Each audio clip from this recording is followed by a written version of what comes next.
Breaking news अवां सां share कंदासीं। इस्लामाबाद खां वाक़िअ ॿुधाईंदासीं। पीपल्स पार्टी जो सीईसी इजलास जारी आहे। अक्सर सीनियर मेंबर्स पारां बिलावल भुट्टो खे अपोज़िशन लीडर थियण जी तजवीज़ ॾिनी वई आहे। अहम ख़बर अवां सां शेयर कयूं पिया इस्लामाबाद खां। वाक़िअ ॿुधाईंदासीं। पीपल्स पार्टी जो सीईसी जो इजलास जारी आहे। अक्सर सीनियर मेंबर्स पारां बिलावल भुट्टो खे अपोज़िशन लीडर थियण जी तजवीज़ ॾिनी वई आहे। वाक़िअ ॿुधाईंदासीं। पीपी चेयरमैन बिलावल भुट्टो ज़रदारी ऐं आसिफ ज़रदारी जी सदारत हेठि सेंट्रल एग्ज़ीक्यूटिव कमेटी जो इजलास जारी आहे। बिलावल भुट्टो ज़रदारी नून लीग जूं तजवीज़ूं कमेटी अॻियां रखी छॾियूं आहिनि। वज़ीर आज़म लाइ 2.5 सालनि जो फार्मूले जी हिमायत नथा करे सघूं। हुकूमत मुस्तहकम हुजणु घुर्जे। अक्सर मेंबर्स अहिड़ी राय ॾिनी आहे। वधीक तफ़सील मालूम कंदासीं। लाइन ते मौजूद आहे असद शहर जी। असद, छा तफ़सील आहिनि? जी बिल्कुल। पीपल्स पार्टी जो सेंट्रल एग्जीक्यूटिव कमेटी जो इजलास आहे उहो पीपल्स पार्टी पार्लियामेंट जे सदर आसिफ अली ज़रदारी ऐं chairman peoples party Bilawal Bhutto Zardari जी सरबराही में जारी आहे ऐं इहो इजलास ज़रदारी हाउस में थी रहियो आहे। इन इजलास में जेके समूरा मेंबर आहिनि उहे शरीक आहिनि। इजलास में आसिफ अली ज़रदारी तरफ़ां बिलावल भुट्टो आसिफ अली ज़रदारी ऐं बिलावल भुट्टो ज़रदारी जी क़यादत मथां एतमाद जो इज़हार बि कयो वियो आहे। इन हवाले सां जेका मुख़्तसिर पधराई कई वई आहे इब्तिदाई तौर ते, उन में इहो चयो वियो आहे त पीपल्स पार्टी जे इजलास में आम चूंडनि ऐं हुन जे हवाले सां थींदड़ रद्द अमल ते ॻाल्हि ॿोल कई वई आहे ऐं अॼोके इजलास में जेको आम चूंडनि में मुल्क जे मुस्तक़बिल जे हवाले सां बि ॻाल्हि ॿोल थी आहे। इजलास में मुल्क में सियासी ऐं मुआशी सूरत हाल जो बि जाइज़ो वरितो वियो आहे ऐं गॾोगॾु इजलास जे मेंबरनि मुल्क में सियासी मुआशी ऐं हुकूमती सूरत हाल समेत मुख़्तलिफ़ मामलनि ते तजवीज़ूं ॾिनियूं आहिनि।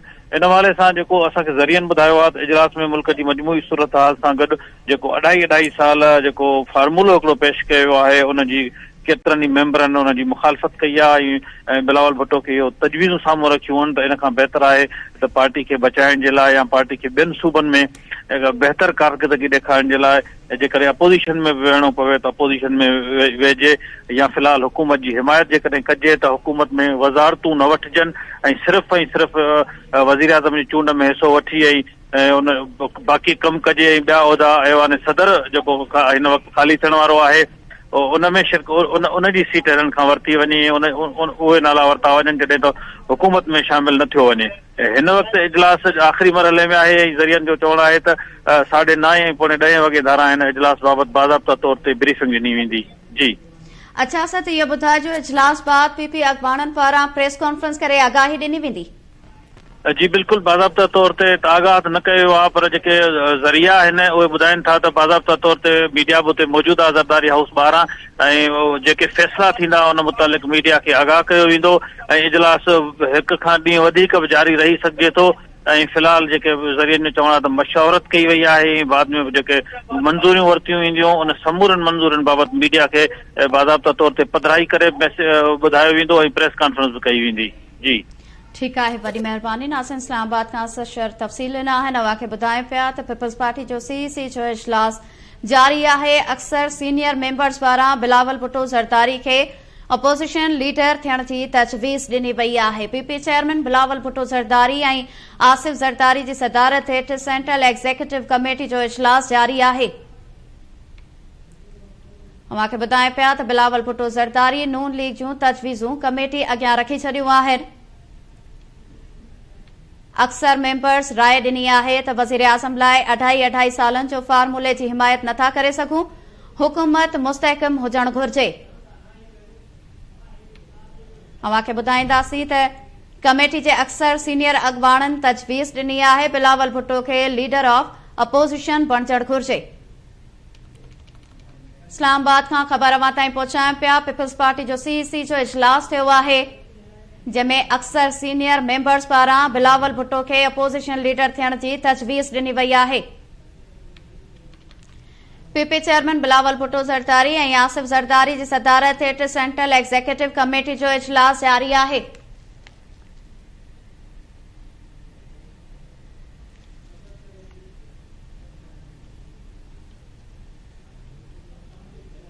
इजलास जे हवाले सां ख़बर अवां ताईं पहुचायूं पिया। बिलावल भुट्टो ज़रदारी नून लीग जूं तजवीज़ूं कमेटी अॻियां रखी छॾियूं आहिनि। अक्सर मेंबर्स राय ॾिनी आहे त वज़ीर आज़म लाइ 28 सालनि जो फार्मूले जी हिमायत नथा करे सघूं, हुकूमत मुस्तहकम हुजणु घुर्जे। कमेटी जे अक्सर सीनियर अॻवाननि तजवीज़ ॾिनी आहे त बिलावल भुट्टो खे लीडर ऑफ अपोज़िशन बणजणु घुर्जे। इन ते वधीक ॻाल्हि ॿोल कंदासीं। हिकु भेरो ॿीहर असद शर लाइन ते मौजूद आहे। जी असद, राब्तो करण जी कोशिश कंदासीं। ख़बर अवां ताईं पहुचायूं पिया इस्लामाबाद खां।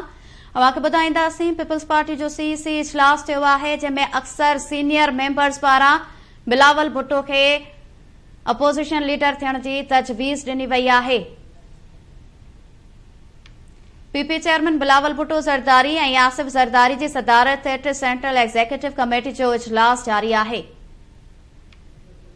बिलावल भुट्टो ज़रदारी नून लीग जूं तजवीज़ूं कमेटी अॻियां रखी छॾियूं आहिनि।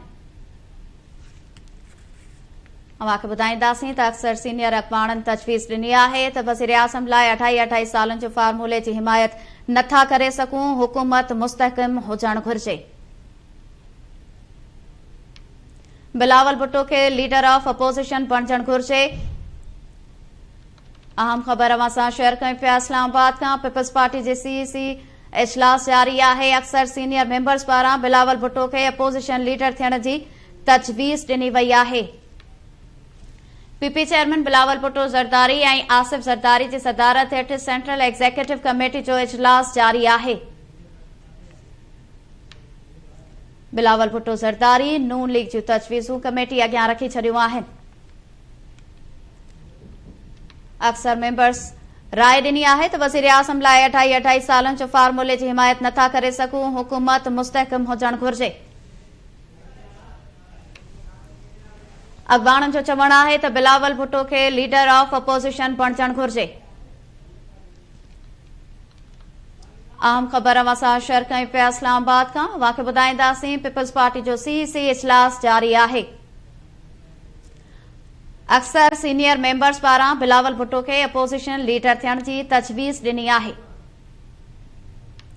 पीपी चेयरमैन बिलावल भुट्टो ज़रदारी ऐं आसिफ ज़रदारी जी सदारत हेठि सेंट्रल एग्ज़ीक्यूटिव कमेटी जो इजलास जारी आहे।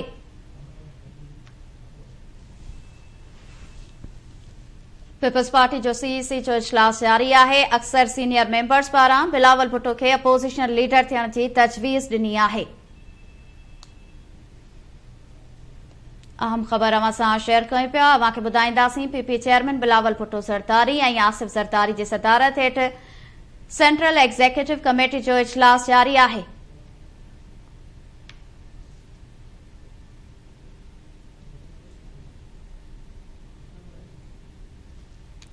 इस्लामाबाद खां ख़बर अवां ताईं पहुचायूं पिया। पीपल्स पार्टी जो सीईसी जो इजलास जारी आहे।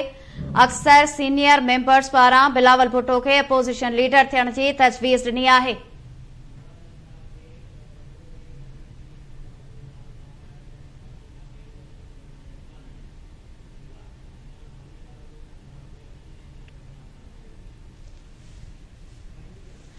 जॾहिं त नाज़रीन अवां खे ॿुधाईंदासीं ज़रियनि मूजिब वॾे वज़ीर मुराद अली शाह खे अॻूणे वॾे वज़ीर मुराद अली शाह खे हिकु भेरो ॿीहर वॾो वज़ीर बणाइण जी तजवीज़ ॾिनी वई आहे। इन ते ई वधीक ॻाल्हि ॿोल कंदासीं। असां लाइन ते मौजूद आहे सीनियर सहाफ़ी एंकर पर्सन आफ्ताब मुगेरी साहब। अस्सलाम वालेकुम आफ्ताब मुगेरी साहब। जी वालेकुम सलाम रोशनी। वॾी महिरबानी। आफ्ताब साहब ॿुधाइजो, ही पीपल्स पार्टी जो सीईसी इजलास थियो आहे, जंहिंमें अक्सर सीनियर मेंबर्स पारां बिलावल भुट्टो खे अपोज़िशन लीडर थियण जी तजवीज़ ॾिनी वई आहे, जॾहिं त मुराद अली शाह खे वॾो वज़ीर बणाइण जी बि तजवीज़ ॾिनी वई आहे। छा चवंदव अवां?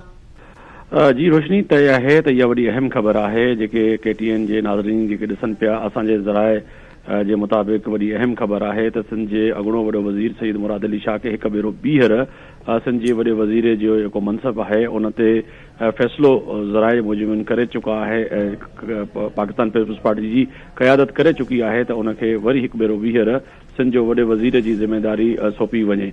पर इन सां गॾोगॾु नाला वॾा अहम आहे, जंहिंमें शजीर इनाम मेमण ऐं ख़ासि तौर ते सैयद नासिर हुसैन शाह टे नालनि जे ते होर कयो वियो हो, जंहिंमें हक़मी जेका हिन वक़्तु ज़राए कंफर्म कनि पिया उहो वरी क़िस्मत वरी साॻियो ई महिरबान थी आहे। साबिक़ वज़ीर आला सिंध जे सैयद मुराद अली शाह ते ऐं वरी ईंदड़ 5 साल जे लाइ सिंध जो वॾो वज़ीर जेको थींदो उहो सैयद मुराद अली शाह ई हूंदो। पर तय आहे त इन में सिंध काबीना में अहम नाला जेके आहिनि जेके वॾे वज़ीर सां जेको आहे सो हलफ़ लाज़मी खणंदा, जंहिंमें सईद हुसैन नासिर हुसैन शाह, हिन सां गॾोगॾु सईद गनी ऐं शर्जील इनाम मेमण ऐं ॿिया केतिरा ई नाला आहिनि जंहिंखे सिंध में वज़ारतुनि जा अहम कलमदान ॾिना वेंदा।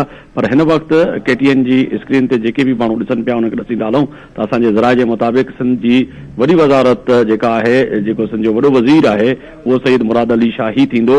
असांजे ज़राए इहो कंफर्म कयो आहे त वरी हिकु भेरो ॿीहर जेको नालनि ते होर कयो वियो हुयो, जंहिंमें पाकिस्तान पीपल्स पार्टी जी सीनियर क़यादत जेका वेठी उन में इहो तय थी चुको आहे त अॻिलो सिंध जो वॾो वज़ीर सईद मुराद अली शाह हूंदो। असांजे ज़रा इहो कंफर्म कयो। जी अच्छा आफ्ताब, इहा बि तजवीज़ साम्हूं आई आहे अक्सर मेंबर्स जी त वज़ीर आज़म लाइ 28 सालनि जो फार्मूले जी हिमायत नथा करे सघूं। जी बिल्कुलु, इन में मुशावरत जेका साम्हूं हिन वक़्तु आई आहे उहा वॾी अहम आहे त 2.5 साल जी जेका म्यूज़िकल चेयर आहे उनखे तरजीह न ॾींदे अपोज़िशन बेंचुनि ते वेहण ते चेयरमैन बिलावल भुट्टो खे इहा तजवीज़ ॾिनी वई आहे त बहितर इहो आहे त असां अपोज़िशन सीटुनि ते वेहूं ऐं उन में असांखे जहिड़ी रीति सॼे पाकिस्तान में मैंडेट मिलियो आहे। हिन वक़्तु वाहिद जमात आहे जेका पाकिस्तान जी हिकिड़ी क़ौमी जमात साम्हूं उभरिजी साम्हूं आई आहे, जंहिंमें 4 सूबनि में जेको आहे सो हिन वक़्तु पाकिस्तान पीपल्स पार्टी जा नुमाइंदा मौजूद आहिनि, जेके 4 सूबनि में जेको आहे सो इलेक्शन खटे करे आया आहिनि। त या त पाकिस्तान पीपल्स पार्टी हाणे मुल्की जमात बणिजी आई आहे त ज़िम्मेदारी इन खां वधीक आयत थिए थी, छाकाणि त चेयरमैन बिलावल भुट्टो ज़रदारी मुख़्तलिफ़ पाकिस्तान में जेके जलसा ऐं जुलूस ऐं माण्हुनि खे जेकॾहिं तरीक़े मोटिवेट कयो त उन में सभ खां पहिरियां महांगाई ते ज़ाब्तो आणणु, बिजली खे सस्तो करणु ऐं रोज़गार मुहैया करणु, इहे वॾा अहम नुक़्ता हुया, जंहिंमें CC में जेके पाकिस्तान पीपल्स पार्टी सीनियर क़यादत आहे उन इहो ई फ़ैसिलो कयो आहे त क़ौमी असैम्बली में ऐं सूबाई असैम्बलियुनि में यकीनी जेके हिन वक़्तु असांजा हुकूमत में वेहूं पिया, ख़ासि तौर ते विफ़ाक़ में, त इन में जेके बि फ़ैसिला थींदा त उन जा भाङे बाहिवर थींदासीं। इन खां बहितर आहे त असां अपोज़िशन जी सीटुनि ते वेही करे ऐं सिंध जे ऐं KPK ऐं बलोचिस्तान ऐं पंजाब जे अवाम जी तर्जुमानी कंदे, हुकूमत ते तनक़ीद कंदे, उन्हनि फ़ैसिलनि ते तनक़ीद कंदे अॻिते वधूं त बहितर थींदो। ठीकु आहे, वॾी महिरबानी आफ्ताब मुगहरी साहब। नाज़रीन, खे ॿुधाइनि पिया पीपल्स पार्टी जो CC जो इजलास जारी आहे। अक्सर सीनियर मेंबर्स पारां बिलावल भुट्टो खे अपोज़िशन लीडर थियण जी तजवीज़ ॾिनी वई आहे।